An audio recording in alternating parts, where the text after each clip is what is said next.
दोस्तों, एक बार की बात है। महात्मा बुद्ध एक गांव से होकर गुजर रहे थे। उस गांव में एक तालाब था। महात्मा बुद्ध और उनके सभी शिष्य तालाब के पास आकर रुक गए। तभी वहां पर एक लड़का अपनी मां के साथ पानी भरने आया। उस लड़के की नजर महात्मा बुद्ध पर पड़ी। वो महात्मा बुद्ध को पहले से ही जानता था। वह जानता था कि महात्मा बुद्ध बहुत ज्ञानी है और वो सभी के प्रश्नों का उत्तर देते। वह तुरंत ही महात्मा बुद्ध के पास पहुंचा। उसने महात्मा बुद्ध को प्रणाम किया और कहा, हे बुद्ध, मैं अपने जीवन में कुछ बहुत बड़ा करना चाहता हूं, लेकिन जब भी मैं कुछ करना चाहता हूं तो वो मुझसे संपूर्ण तरह से नहीं हो पाता। मुझे तो कुछ समझ ही नहीं आता कि आखिर में क्या गलती कर रहा हूं। इसलिए मैं आज आपसे यही प्रश्न पूछने आया कि लक्ष्य को पाने के लिए ऐसी कौन सी कठिनाइयां हैं जो हमें पार करनी होगी। महात्मा बुद्ध उस लड़के को देखकर मुस्कुराने लगे और उस लड़के से कहते हैं, जब तक तुम अपने लक्ष्य की ओर कदम नहीं बढ़ाओगे तब तक सफलता से जुड़ा हुआ हर एक प्रश्न, हर एक उत्तर अधूरा है। महात्मा बुद्ध इतना कहकर अपने सभी शिष्यों के साथ वहां से आगे की ओर चल पड़े। वो लड़का भी अपनी मां के साथ वापस अपने घर लौट आया। अगले दिन जब वो लड़का अपनी मां के साथ वापस उस तालाब पर पानी भरने आया तो उसने देखा कि तालाब में जो कमल की केवल कलियां थी, आज वो पूरी तरह से खिल चुकी है और पूरे के पूरे तालाब में केवल कमल के फूल ही नजर आ रहे। उस लड़के की मां को अपनी आंखों पर यकीन नहीं हो रहा था। उस पर उसकी मां कहती है, बेमौसम इतने सारे फूल एक साथ खिलना, ऐसी घटना तो मैंने आज तक नहीं सुनी। ऐसा अवश्य ही महात्मा बुद्ध के यहां पर आने के कारण हुआ है, अर्थात ये उनका ही प्रभाव है। ये सुन वो लड़का सोच में पड़ गया। उसने तुरंत ही तालाब से एक कमल का फूल तोड़ा और मन ही मन ये सोचने लगा, यदि यह महात्मा बुद्ध के प्रभाव के कारण हुआ है तो मुझे अवश्य ही महात्मा बुद्ध से मिलना चाहिए। शायद हो सकता है कि वो मुझे कुछ प्रेरणा देना चाहते हैं। ऐसा सोचते सोचते उस लड़के ने यह भी मन बना लिया कि वह महात्मा बुद्ध से अवश्य मिलेगा। और साथ ही उसके मन में महात्मा बुद्ध की वो आवाज गूंज रही थी कि जब तक तुम लक्ष्य की ओर कदम ही नहीं बढ़ाओगे तब तक सफलता से जुड़ा हर प्रश्न, हर उत्तर अधूरा है। तभी उस लड़के ने वह कमल का फूल एक छोटे से मटके में रख लिया और उसने मन ही मन यह मन बना लिया कि वह महात्मा बुद्ध से मिलकर रहेगा और उसके मन में जो भी प्रश्न है वह उनसे उनके उत्तर जानकर रहेगा। उस लड़के ने तुरंत ही अपनी मां से कहा, मां, मैं महात्मा बुद्ध से मिलने जा रहा हूं। वो अब तक बहुत आगे नहीं निकले होंगे। यदि मैं जल्दी जल्दी चलूंगा तो एक दिन में उन तक पहुंच ही जाऊंगा और फिर एक दो दिन में मिलकर मैं वापस घर लौट आऊंगा। उसकी मां ने उसे समझाने की कोशिश की, लेकिन वो लड़का नहीं माना। वो तुरंत सफर की ओर निकल पड़ा। वो मार्ग पर तेजी से आगे बढ़ रहा था। जल्दी जल्दी चलते हुए उसने बहुत कम समय में अपना गांव पार कर लिया, लेकिन अब इसी कारण वो थकने भी लगा था और उसकी रफ्तार भी धीमी पड़ रही थी। उस लड़के का जोश भी अब खत्म होता जा रहा था। धीरे धीरे चलते चलते वह जंगल के रास्ते आ पहुंचा और जंगल को देखकर उसके मन में एक डर उत्पन्न हुआ। उसने सोचा कि मैंने आज तक कभी जंगल पार नहीं किया है और इस जंगल में तो कई जंगली जानवर भी हैं। यदि मैं रास्ता भटक गया तो मैं महात्मा बुद्ध तक कभी नहीं पहुंच पाऊंगा, और यदि मैं किसी गलत रास्ते पर चला गया तो मुझे कम से कम 2 दिन और लगेंगे महात्मा बुद्ध तक पहुंचने के लिए, और यदि वो मुझसे बहुत आगे निकल गए तो मुझे बाकी रास्ते भी पता नहीं चल पाएंगे और फिर मैं उनसे कभी नहीं मिल पाऊंगा। वो लड़का इसी सोच विचार में पड़ा हुआ था। तभी उसने देखा कि उसी रास्ते से एक घुड़सवार आ रहा था। लड़के ने उस घुड़सवार से कहा, भाई, मुझे जंगल पार करवा दीजिए। मुझे महात्मा बुद्ध से मिलना है। मुझे ये कमल उन्हें देना है। क्या आप मुझे जंगल पार करवा सकते हैं? इस पर सवाल कहता है, बेटा देखो, मैं तुम्हें ले तो नहीं जा सकता, लेकिन मैं तुम्हारी मदद जरूर कर सकता हूं। यदि तुम चाहो तो यह कमल वाला मटका मुझे दे दो, मैं इसे महात्मा बुद्ध तक पहुंचा दूंगा। उस घुड़सवार की यह बात सुनकर वो लड़का एक बार फिर से सोच विचार में पड़ गया और सोचने लगा, यदि मैं पैदल जाऊंगा तो मुझे बहुत समय लग जाएगा और पता नहीं मैं महात्मा बुद्ध तक पहुंच भी पाऊंगा या नहीं। अगर मैं ये कमल वाला मटका घुड़सवार को दे देता हूं तो ये घुड़सवार घोड़े से बहुत जल्दी महात्मा बुद्ध तक पहुंच जाएगा और उन्हें यह कमल जरूर दे देगा। इससे मेरा काम भी आसान हो जाएगा और मेरा काम बहुत जल्द पूरा भी हो जाएगा। काफी कुछ सोच विचार करने के बाद उसने तय किया कि वो ये कमल का फूल उस घुड़सवार को दे देगा। ये सोचकर उस मटके को उस घुड़सवार को थमाने ही वाला था कि तभी उसे याद आया कि इस कमल के पीछे उसका क्या उद्देश्य है, वो किस मकसद से इस कमल को महात्मा बुद्ध के पास ले जा रहा है। तभी उस लड़के के मन में एक और विचार उत्पन्न हुआ, यदि मैं इस कमाल को लेकर महात्मा बुद्ध तक नहीं पहुंचा तो फिर मेरा जो प्रश्न है मैं उनके उत्तर कैसे जान पाऊंगा। और हो सकता है कि मुझे मेरे जीवन में बस ये एक ही मौका मिला है जिसमें मैं महात्मा बुद्ध से मिल सकता हूं और अपने सभी प्रश्नों के उत्तर पा सकता हूं। हो सकता है कि दोबारा मुझे ये अवसर ना मिले, इसलिए मैं ये मटका नहीं दूंगा। मैं इसे स्वयं ही महात्मा बुद्ध तक पहुंच जाऊंगा। काफी कुछ सोच विचार करने के बाद उसने घुड़सवार से कहा, देखिए, ये मटका तो मैं खुद ही उन तक ले जाना चाहता हूं, क्योंकि मेरा उनसे मिलना बहुत जरूरी है। मेरे मन में कई प्रश्न हैं जो मैं उनसे जानना चाहता हूं, इसीलिए यह फूल मैं ही उन्हें दूंगा। इसलिए कृपया करके मुझे जंगल से बाहर निकलने का रास्ता बता दीजिए, मैं स्वयं ही चला जाऊंगा। इस पर उस घुड़सवार ने उस लड़के को जंगल से बाहर जाने का रास्ता बता दिया और उस मार्ग पर आगे की ओर बढ़ चला। वो जल्दी जल्दी मार्ग में आगे बढ़ रहा था और देखते ही देखते शाम का वक्त भी होने आया था। तभी उस लड़के के मन में एक और विचार आया और वो ये सोचने लगा, यदि शाम के वक्त मैं इस जंगल में भटक गया तो मेरा क्या होगा? मैं महात्मा बुद्ध तक कैसे पहुंच पाऊंगा? और अगर मैं उनसे नहीं मिल पाया तो मेरी यात्रा बेकार हो जाएगी। इससे तो अच्छा होता कि मैं उस घुड़सवार को ही ये मटका दे देता, वह उसे महात्मा बुद्ध तक अवश्य पहुंचा देता। मुझे तो घर लौट जाना चाहिए था, यही मेरे लिए बेहतर होता। इस प्रकार उस लड़के के मन में तरह तरह के विचार उत्पन्न हो रहे थे। ऐसा होगा तो क्या होगा, वैसा हो जाएगा तो क्या होगा, यदि मैं भटक गया तो क्या होगा। तभी उस लड़के ने उस कमल की ओर देखा। उस कमल से ही उसे महात्मा बुद्ध की याद आई। महात्मा बुद्ध के चेहरे पर वो असीम शांति थी, उसे महात्मा बुद्ध की वो मुस्कान याद आई। तभी उसके मन में एक और विचार उत्पन्न हुआ, जिनके आने से हमारे तालाब में इस प्रकार अनेक को फूल खिल गए, जिसके साथ होने से हमारे मन को प्रेरणा मिलती है, जिनके चेहरे पर वो असीम शांति है, जिनसे मिलकर मेरा मन शांत हो जाता है। यदि मैं उनसे मिल पाऊं तो मुझे कितना कुछ सीखने को मिलेगा। ऐसा सोचते ही उसके मन में एक बार फिर से महात्मा बुद्ध से मिलने की प्रेरणा जाग उठी और वो निश्चिंत होकर अपने मार्ग में आगे की ओर बढ़ता चला जा रहा था। काफी दूर आगे चलने के बाद जंगल खत्म होने लगा। तब उसने महसूस किया कि जब जब वो अपनी इस यात्रा का उद्देश्य याद करता है, जब ये याद करता है कि वो महात्मा बुद्ध से क्यों मिलना चाहता है, तब तक उसके राह की मुश्किलें कम होने लगती हैं। और यही वास्तविकता है, यही हम सभी के साथ होता है, फिर चाहे वो कोई छात्र हो या फिर व्यापारी। जब जब इंसान खुद पर शक करता है, खुद पर संदेह करता है, तब तक वह रुकावटें बड़ा रूप ले लेती है। और जब हम अपने लक्ष्य को याद रखते हैं, अर्थात अपना उद्देश्य याद रखते हैं, तब तक वो रुकावटें हमारे सामने छोटी पड़ जाती है और हम उसे आसानी से पार करके अपने लक्ष्य की ओर आगे बढ़ चलते। इस पर उस लड़के ने यह महसूस किया कि उसे अपना लक्ष्य याद रखना है, उसे अपना उद्देश्य याद रखना है और छोटे छोटे कदमों से आगे की ओर बढ़ते जाना है। उसके बाद उस लड़के ने सारी चिंताएं छोड़ दी, वह केवल सफर पे आगे की ओर बढ़ता जा रहा था। लेकिन इस बीच वो चलते चलते काफी थक चुका था और जैसे ही उसने जंगल पार किया, तभी जंगल के ऊपर उसे एक छोटी सी कुटिया नजर आई। वहां पर एक सुंदर स्त्री रहती थी। लड़का काफी थक चुका था और उसे बहुत जोरों की प्यास लगी थी। वो लड़का उस कुटिया में गया, वहां पर उस स्त्री से उसने पानी मांगा। इस बार उस स्त्री ने उस लड़के को पानी पिलाया। तभी वह स्त्री उस लड़के से कहती है, आखिर तुम महात्मा बुद्ध से क्यों मिलना चाहते हो? इस पर वह लड़का कहता है, मेरे मन में कुछ प्रश्न हैं और मैं उन प्रश्नों का उत्तर जानना चाहता हूं और मेरे पास केवल ये एक ही अवसर है, इसलिए मुझे उनसे मिलना ही है।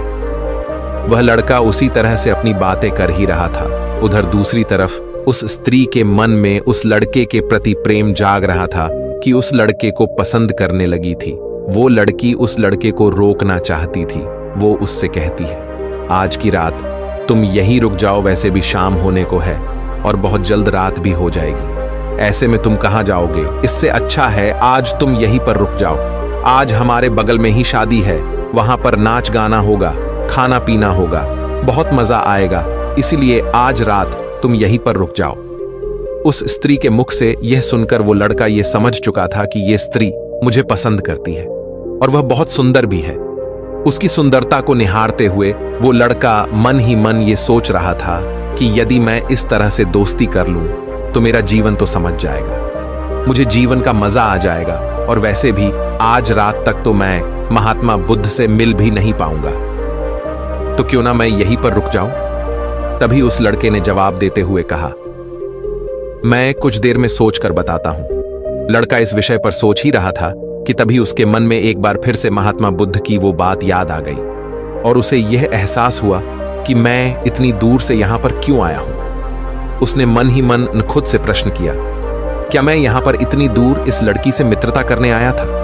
नहीं नहीं, ये मेरी मित्र नहीं बन सकती। क्या भरोसा आज को इसका मन मुझ पर आया है और कल को किसी और पर आ गया तो मैं क्या करूंगा। लड़के ने तुरंत ही उस कमल की ओर देखा, तभी उसे उसका उद्देश्य याद आ गया और उसने तुरंत ही यह निर्णय लिया कि वह आगे की ओर बढ़ेगा। उसने उस लड़की को साफ साफ मना कर दिया और अपने मार्ग की ओर आगे बढ़ चला। जब वो आगे की ओर जा रहा था तभी उसे अपने इस निर्णय पर अफसोस हो रहा था। उसे ऐसा लग रहा था यदि उसे महात्मा बुद्ध ना मिले तो उसके हाथ से ये स्त्री भी चली जाएगी। इस बात का उसे बहुत मलाल था, लेकिन वह धीरे धीरे मार्ग में आगे बढ़ता गया।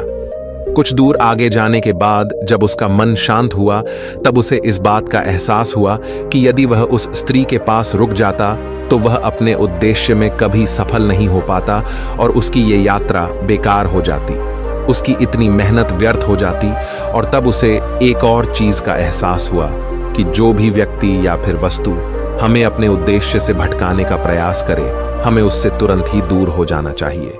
हमें अपना उद्देश्य याद रखना चाहिए कि हमने ये सफर क्यों शुरू किया था और हम अपनी मंजिल पर क्यों पहुंचना चाहते हैं। वो लड़का ये सब सोच विचार कर आगे की ओर बढ़ता जा रहा था। रात्रि का वक्त होने वाला था और वो लड़का तेजी से अपने मार्ग में आगे की ओर बढ़ता जा रहा था। तभी उसे मार्ग में एक बुजुर्ग व्यक्ति मिले। उसने उस बुजुर्ग व्यक्ति से पूछा, बाबा, मैं महात्मा बुद्ध से मिलना चाहता हूं और पिछले गांव में मुझे किसी ने बताया कि वो इसी मार्ग से आगे की ओर बढ़े थे। क्या आप मुझे बता सकते हैं वो किस तरफ गए हैं?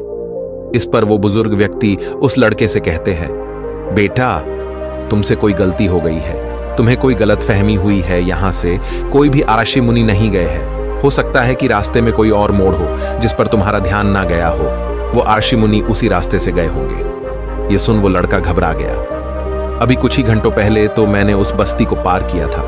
यदि मैं वापस गया तो मैं बहुत पीछे हो जाऊंगा और अब तो अंधेरा भी होने को है। मेरे पास ना तो कोई रहने का कोई साधन है और ना ही खाने पीने का। मेरी तो पूरी यात्रा बेकार हो गई। मुझे तो लग रहा था कि मैं महात्मा बुद्ध से अवश्य मिल लूंगा, लेकिन अब लगता है कि यह मुमकिन नहीं है। मैं उनसे नहीं मिल पाऊंगा। इस प्रकार के कई विचार और उस लड़के के मन में उमड़ने लगे। वो लड़का खुद पर संदेह करने लगा। जैसे ही उसके मन में इस प्रकार के विचार उत्पन्न हुए, मानो उसके पैरों में किसी ने बेड़ियां डाल दी हो। वह बार बार केवल एक ही बात सोच रहा था कि आखिर वो मुझे क्यों नहीं दिखाई दिया। मैं बार बार एक ही गलती क्यों करता हूं? मुझसे इतनी बड़ी गलती कैसे हो गई? ये सोचकर वो लड़का सर पकड़कर वहीं पर बैठ गया। कुछ देर तक तो उसे कुछ भी समझ नहीं आ रहा था। तभी उसे उसकी माँ की बात याद आई। उसकी माँ ने उस लड़के से कहा था, बेटा, हर गलती में सीख छुपी होती है जो हमारे जीवन को और भी बेहतर बनाती है। ये बात उसे याद आते ही उसका मन शांत होने लगा और देखते ही देखते उसका मन पूरी तरह से शांत हो चुका था। और वो लड़का बार बार अपने मन में अब एक ही बात दोहरा रहा था कि हर गलती में सीख छुपी हुई होती है और हमें वो और बेहतर बनाने आती है। उसने अपनी गलती को स्वीकार किया। वो कहने लगा, हाँ, मुझसे गलती हुई है। मैं जल्दीबाजी में बिना सोचे समझे बस मार्ग में आगे की ओर बढ़ता जा रहा था। जैसे जैसे लोगों ने कहा, मैं उसी तरह से आगे की ओर बढ़ता चला गया। उसके गलती स्वीकारते ही उसका मन पूरी तरह से शांत हो गया। उसकी निराशा अब आशा में बदल चुकी थी। वह एक पेड़ के नीचे बैठा हुआ था। तभी उसने देखा कि कुछ जानवर नदी से पानी पी रहे थे। ये सब देखकर उस लड़के को याद आया कि जब वह पहली बार महात्मा बुद्ध से मिला था तब पानी के पास ही मिला था और महात्मा बुद्ध के साथ उनके कई शिष्य भी हैं, तो उन्हें पानी की तो आवश्यकता जरूर पड़ेगी। इस बात पर उस लड़के को तुरंत ये समझ में आ गया कि महात्मा बुद्ध भी उसी रास्ते से भ्रमण कर रहे होंगे। जिस रास्ते पर पानी होगा, तभी उसने सोच विचार कर यह तय किया कि वापस जाने से अच्छा है क्यों ना मैं नदी के किनारे किनारे आगे की ओर बढ़ता रहा। ऐसा सोचते ही उसने तुरंत ही रास्ता बदल दिया और अब वह नदी के रास्ते आगे बढ़ने लगा। जैसे जैसे वो आगे बढ़ता जा रहा था, उसका मन और भी हल्का होता जा रहा था, उसका मन और भी शांत होता जा रहा था। तब उसने अनुभव किया कि जब मन बहुत शांत होता है तो हमारा मन बहुत हल्का हो जाता है और जल्दबाजी नहीं करता और ना ही किसी में या खुद में कोई कमी निकालता है। हमारी बुद्धि पहले से बेहतर काम करने लग जाती है। तब उस लड़के ने इस बात का भी अनुभव किया कि खुद से शिकायत करना एक बहुत बड़ी कमी है जो हमें दुख की ओर ले जाती है। चलते चलते लड़के के मन में विचार आया, यदि मैं अपने गांव में ही रुक जाता तो ये सारे अनुभव में कभी नहीं प्राप्त कर पाता। ऐसा सोचते सोचते वो मार्ग में आगे की ओर बढ़ रहा था। तभी उसे महात्मा बुद्ध के कुछ शिष्य नजर आए और उन्हें देखकर वो लड़का बहुत प्रसन्न हुआ। वो अपने मार्ग में और भी तेजी से आगे बढ़ने लगा और आखिरकार लगातार 2 दिनों का सफर तय करने के बाद वो महात्मा बुद्ध के पास पहुंच ही गया। वह तुरंत ही महात्मा बुद्ध के पास पहुंचा। उसने महात्मा बुद्ध को प्रणाम किया और उन्हें वो कमल का फूल भेंट कर दिया। इससे पहले वो लड़का कुछ कहता, तभी महात्मा बुद्ध ने कहा, बहुत सुंदर, ये कमल पूरी तरह से खिल चुका है। 2 दिन पहले ही तुमने मुझसे पूछा था कि लक्ष्य को पूरा करने के लिए इंसान को कौन सी कठिनाइयों को पार करना पड़ता है, लेकिन 2 दिनों बाद तुमने बहुत सारे अनुभव प्राप्त कर लिए हैं। तुम्हारा ये धैर्य और ये मुस्कान देखकर लगता है कि तुमने इस यात्रा में बहुत कुछ सीखा है। इस पर उस लड़के ने यात्रा में घटित हुई हर एक बात महात्मा बुद्ध को बता दी। तभी महात्मा बुद्ध ने उस लड़के से कहा, तुम्हारे मन में जो भी प्रश्न है मैं उनके जवाब तुम्हें जरूर दूंगा। आगे महात्मा बुद्ध कहते हैं, बिना कोशिश के हर चीज जरूरी है। जब इंसान किसी लक्ष्य के लिए उस रास्ते पर चलता है तब सबसे पहले वह अपने अनुभव से ही सीखता है और जब धीरे धीरे उसका विवेक जागृत होने लगता है, उसकी बुद्धि काम करने लगती है, तब दूसरे के अनुभव और दूसरों की गलतियों से भी सीखने लगता है। जीवन में यदि सफल होना है, किसी लक्ष्य को प्राप्त करना है, तो सफलता का रहस्य से सीखने से पहले हमें उस रास्ते पर चलना पड़ता है। महात्मा बुद्ध आगे कहते हैं, किसी भी लक्ष्य को प्राप्त करने के लिए उस रास्ते में हमें 3 दिक्कतें आती हैं और इनका निवारण करने के बाद ही हम अपने लक्ष्य तक पहुंच पाते हैं। और तुमने भी वो 3 बातें सीख ली। पहला, अपने उद्देश्य को पहचान और उसके प्रति समर्पण करो। जैसे कि तुम ये कमल का फूल मुंह तक पहुंचाना चाहते थे और तुम्हारा उद्देश्य भी यही था।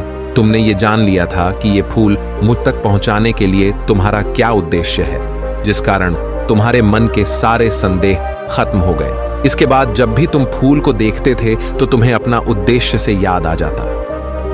आगे महात्मा बुद्ध ने कहा, तुमने स्वयं के अनुभव से ही यह जान लिया कि अपनी मंजिल तक किस प्रकार हमें पहुंचना है और सब कुछ तुम्हारे भीतर से ही प्रकट हो रहा है।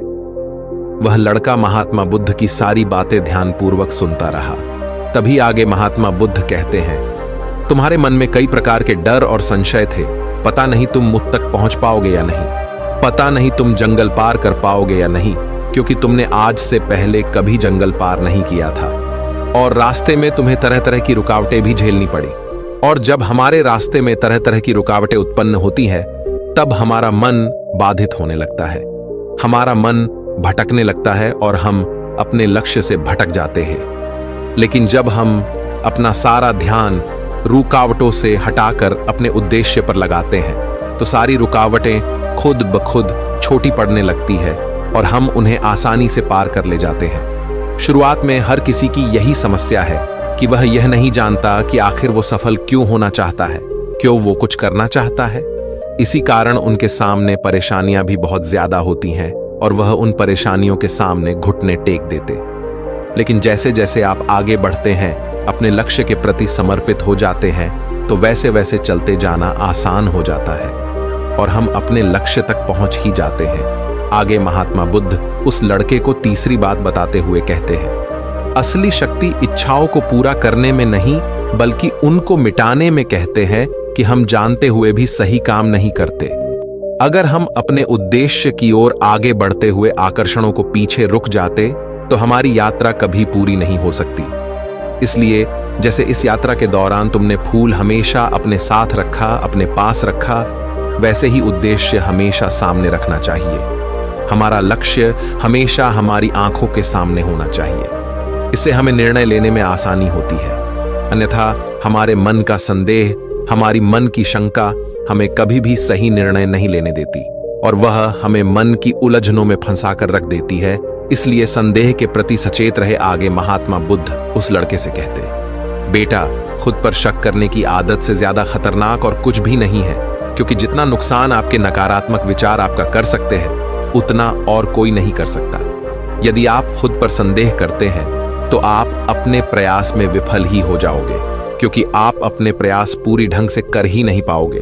आप उससे बचने का प्रयास करोगे और जब तक हम अपनी गलती नहीं पहचानते तब तक हमें वो बात परेशान करती रहती है, वो हमें कमजोर बनाती रहती है। हमारे मन में केवल एक ही विचार चलते रहते हैं कि आखिर हमसे ये गलती क्यों हुई, मैं इतना नादान, इतना कमजोर कैसे हो सकता हूं, और अगर मैं आज इतना कमजोर हूं, मैं आज उस काबिल नहीं हूं, तो मैं आगे चलकर क्या कर पाऊंगा। तो इसलिए अपने आप को यह याद दिलाओ कि हर गलती में सीख छुपी हुई है और उससे सीखकर ही हमें अनुभव मिलता है और उस अनुभव से ही हम अपने लक्ष्य तक पहुंच पाते हैं। सबसे पहले अपने मन को शांत करो, बुद्धि और विवेक का प्रयोग करो और उद्देश्य की तरफ आगे बढ़ते चलो। सिर्फ इसी तरह से आप किसी भी चुनौती का सामना कर सकते हैं और बड़े से बड़े लक्ष्य को भी आसानी से हासिल कर सकते हैं। इतना कहकर महात्मा बुद्ध शांत हो गए और उस लड़के को भी महात्मा बुद्ध की सारी बातें अच्छी तरह समझ में आ चुकी थी। उसे महात्मा बुद्ध को प्रणाम किया और पूरी रात वह उन्हीं के साथ रहा। अगली सुबह वह अपने घर की ओर लौट आए। दोस्तों, आपने आज के इस वीडियो से क्या सीखा वो मुझे आपको कमेंट में जरूर बताएगा। इसी के साथ मुझे उम्मीद है कि आपको आज की वीडियो जरूर पसंद आएगी। तो लाइक और शेयर करने के साथ चैनल को सब्सक्राइब और घंटी बटन को जरूर दबा दीजिएगा। तो चलिए फिर मिलते हैं ऐसे ही एक और वीडियो में। तब तक के लिए अपना ख्याल रखिए। धन्यवाद।